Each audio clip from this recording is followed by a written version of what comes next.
यही मेरी सदन से मांग है। बहुत बहुत धन्यवाद। श्रीमती दीप्ति किरण महेश्वरी।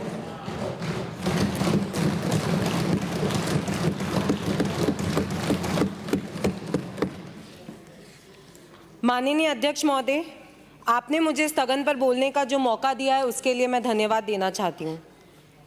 आज राजस्थान में बेरोजगारी की गंभीर स्थिति है। अप्रैल 2021 में बेरोजगारी के आंकड़े डराने वाले हैं। राजस्थान में बेरोजगारी की दर बढ़कर 28% हो गई है, जबकि हमारी राष्ट्रीय औसत दर मात्र 7% है। बेरोजगारी के मामले में राजस्थान भारत के दूसरे स्थान पर है। मुख्यमंत्री ने यह तो कह दिया सभी बेरोजगारों को सरकार नौकरी नहीं दे सकती है, किंतु राजस्थान में नए उद्योग धंधे भी नहीं आ रहे हैं। औद्योगिक निवेश में आज राजस्थान बहुत पिछड़ गया है। सरकार नौकरी नहीं दे रही है, प्रदेश में नए उद्योग व्यवसाय नहीं आने से निजी क्षेत्र में रोजगार नहीं बन पा रहा है, तो बेरोजगार युवा कहां जाएगा? माननीय अध्यक्ष, माननीय सचिन पायलट जी, पूर्व अध्यक्ष जी ने कहा था जन घोषणा पत्र कोई दस्तावेज नहीं बल्कि हमारी प्रतिबद्धता है। उसमें बेरोजगार युवाओं को 3500 रुपये मासिक भत्ता देने की घोषणा की गई थी। इस बारे में उन्होंने कोई शर्त नहीं लगाई, लेकिन जब बेरोजगारी भत्ता देने का समय आया तो ये कहा गया कि सिर्फ ग्रेजुएट्स को ये भत्ता मिलेगा।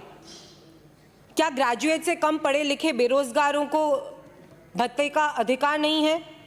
आज गांव में अधिकांश युवा ग्रेजुएट नहीं है, इस कारण से गांव के युवाओं को बेरोजगारी भत्ते का लाभ भी नहीं मिल पा रहा है।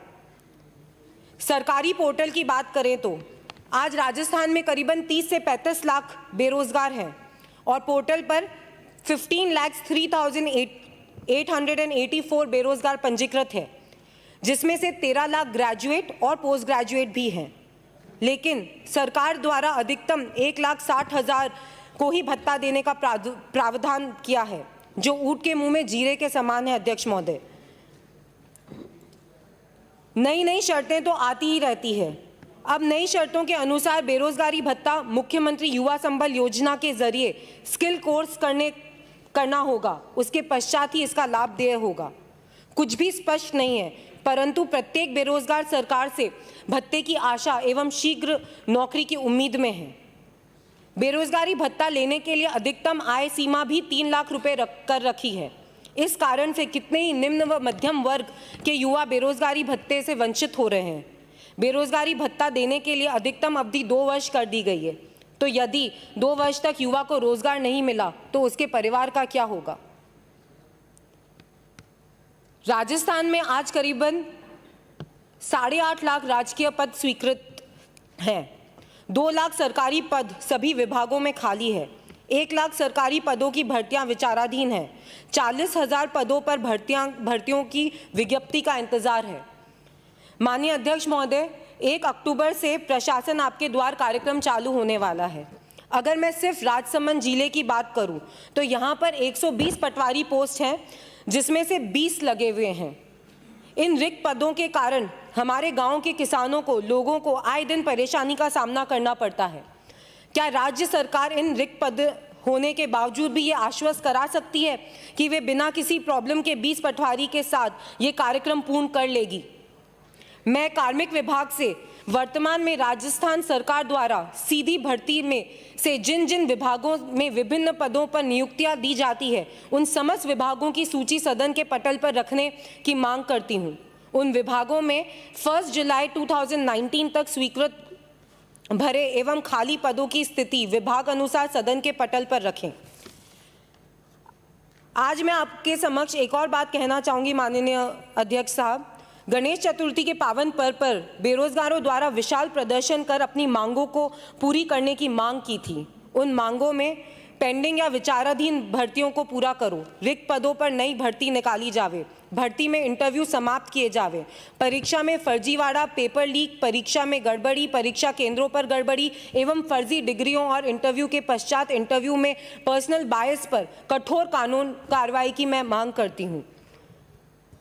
अध्यक्ष महोदय, आपके ध्यान में एक और बात लाना चाहूँगी। प्रदेश में कोरोना संक्रमण के कारण फैक्ट्रियों से कई मजदूरों को निकाला गया। इसी प्रकार हिंदुस्तान जिंक के दरीबा संयंत्र और माइंस में से कोरोना संक्रमण के समय लगभग 300 कर्मचारियों को निकाल लिया गया था। इनमें से अभी तक लगभग 80 मजदूरों को काम पर भी नहीं लिया गया है। कंपनी का प्रोडक्शन दिन पे दिन बढ़ता जा रहा है, जो कि अब बढ़कर 5 लाख से 25 लाख टन हो गया है, किंतु मजदूरों की संख्या अभी तक नहीं बढ़ाई गई है। कंपनी में लगभग 2000 मजदूर ठेकेदारी का काम करते हैं। स्थायी मजदूरों की संख्या लगातार घटाते जा रहे हैं। इस कारण से यहाँ पर हिंदुस्तान जिंक के जहरीले अपशिष्ट के कारण रेल मगरा दरीबा क्षेत्र का भूजल प्रदूषित हो गया है। इस कारण यहाँ पर खेतीबाड़ी भी नहीं हो पा रही है। खेतीबाड़ी में लगे युवा बेरोजगार हो गए हैं। मजदूरों की भर्ती में प्रभावित क्षेत्र युवाओं को प्राथमिकता देने की नीति बनानी चाहिए। कम से कम 75% रोजगार प्रभावित क्षेत्र के युवाओं को देना चाहिए। नियमित उत्पादन का काम ठेके के मजदूरों से करवाना एवं एक गलत परंपरा है। नियमित काम के लिए कंपनी को मजदूरों की सीधी भर्ती करनी चाहिए। प्रभावित क्षेत्र युवाओं को रोजगार में प्राथमिकता के लिए राज्य सरकार को एक स्पष्ट नीति बनानी चाहिए। कोई कंपनी एक क्षेत्र के वातावरण को प्रदूषित करे, जल को दूषित करे, वहाँ की कृषि भूमि की उपजाऊ शक्ति को समाप्त कर दे और प्रभावित स्थानीय युवाओं को रोजगार भी नहीं दे, ऐसे सहन नहीं किया जा सकता है। मैं आपके माध्यम से इस स्थगन प्रस्ताव के जरिए सरकार से अनुरोध करना चाहूँगी कि जिन बेरोजगार युवाओं ने आपके झूठे वादों पर यकीन कर बहुत उम्मीद से आपकी सरकार बनाई थी, उनके भविष्य से मत खेलिए। श्री बलजीत यादव। धन्यवाद अध्यक्ष महोदय। अध्यक्ष महोदय, सबसे पहले तो मैं सरकार का धन्यवाद करूंगा कि कोरोना काल में काफ़ी बेरोजगारों को रोजगार दिया। इसके साथ ही मैं कहना चाहूँगा